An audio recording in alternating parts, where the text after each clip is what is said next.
Hello दोस्तों, नमस्कार। मैं हूं मुकेश कुमार और आप देख रहे हो राजस्थानी यूट्यूब सपोर्ट।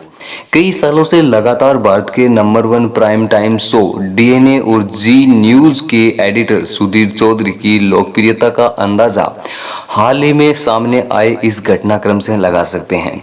एक दलित लड़की की हत्या और तथाकथित रेप से चर्चा में आए हाथरस का सच दिखाने के दौरान बुलगडी में सामने आए इस सच्चाई को आप भी जरूर जानना चाहिए। उस गांव में सनसनीखेज रिपोर्टिंग की गई जहां एक बेटी पर भयानक अत्याचार हुआ। इस घटना के दो किरदार हैं, एक आज तक की एंकर श्वेता सिंह और दूसरे किरदार है एक हाथरस वासी। उसके पास श्वेता सिंह की तरह ड्रेस के कलर मैच खाता डिजाइनर मार्क्स तो नहीं था, लेकिन कोरोना को लेकर उसकी जागरूकता इतनी थी कि उन्होंने अपने सफेद साफे से ही दूर कर लिया।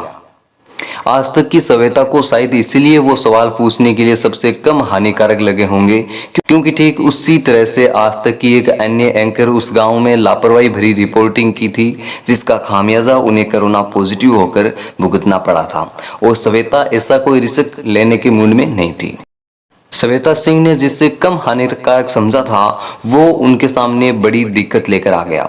दरअसल हाथरस का वह जागरूक नागरिक जी न्यूज के editor of chief Sudhir Chaudhary का बड़ा फैन था।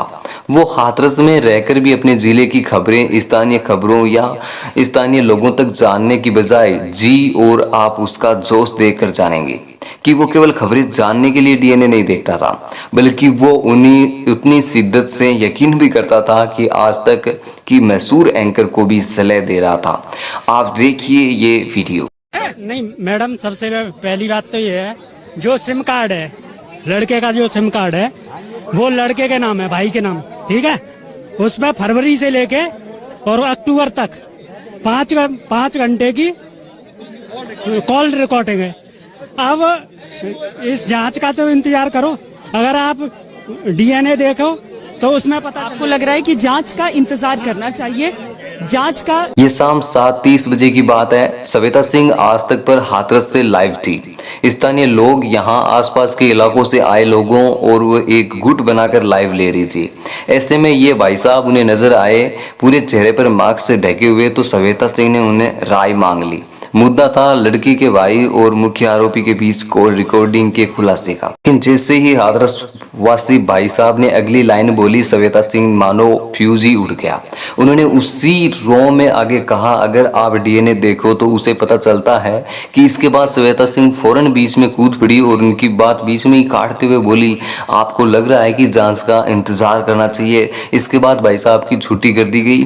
बेचारा वो ये तक नहीं समझ पाया कि आखिर ऐसा क्या हो गया जो श्वेता सिंह ने उन्हें बात पूरी नहीं करने दी।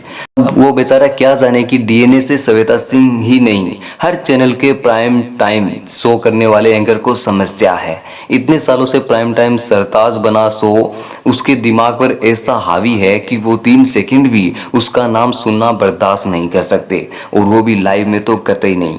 भले ही श्वेता सिंह की आज तक में न्यूज रूम में तारीफ हुई हो, लेकिन उन्हें उस समय आज तक की स्क्रीन पर डीएनए का नाम आते ही चतुराई दिखाई। लेकिन एक बात तो जी न्यूज के सभी दर्शकों को माननी ही पड़ेगी कि सुधीर चौधरी की लोकप्रियता की जड़ें इतनी गहरी है कि इतने छोटे से गांव में उनके इस कदर चाहने वाले हैं कि शो की खबरों को यकीन करके किसी से भी भिड़ जाते हैं, भले ही वो आज तक की एंकर श्वेता सिंह ही क्यों ना। दोस्तों, इस छोटी सी पेशकश में बस इतना ही। बाकी न्यूज और ट्रेंडिंग वीडियोस के लिए बने रहें हमारे साथ।